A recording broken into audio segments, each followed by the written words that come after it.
Nakilala kita sa panahong hindi ko naman inasahang darating ka. Sa panahong ako'y durog at ang mga piraso ay hindi ko na matagpuan pa. Sa punto ng buhay ko kung saan nagpapatuloy lang ako kasi kailangan. Dahil ako ay kailangan at dahil ako lang ang inaasahan.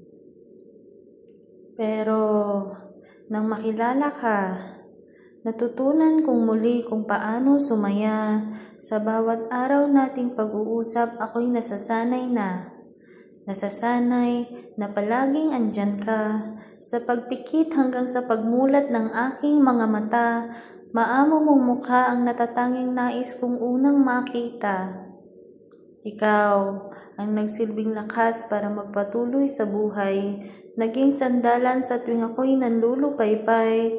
Sa mundong marahas, ikaw ang nagsilbing aking gabay, pangangaral at pangunawa mo'y walang makakapantay.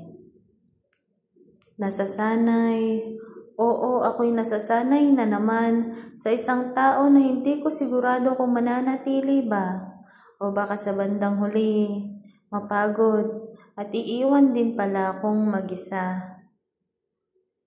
Nasasanay hanggang sa hindi na ako sanay pag wala ka.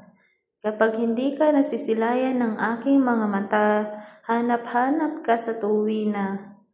Kapag hindi ka nagpaparamdam bigla, takot na baka masaya ka kasama ng iba. Di ba nakakatanga? Ang hirap talaga ng ganito, yung nasasanay ka sa isang tao. Yung gusto mong sumugal kahit hindi ka sigurado kung may susugalan ka. Yung gusto mo sanang tumaya kahit hindi ka sigurado kung ipapanalo ka. Pero teka, susugal ba? May susugalan ba? Ipapanalo ka kaya? Pero sa ngayon, ayoko munang isipin yan. Ang mahalaga, masaya akong kasama ka. Makukontento muna kung anong meron sa ating dalawa. Bahala na. Susugal o hindi? Tataya? Manalo o matalo? Ganun naman talaga siguro. Dahil sa mundong ito, wala naman talagang sigurado.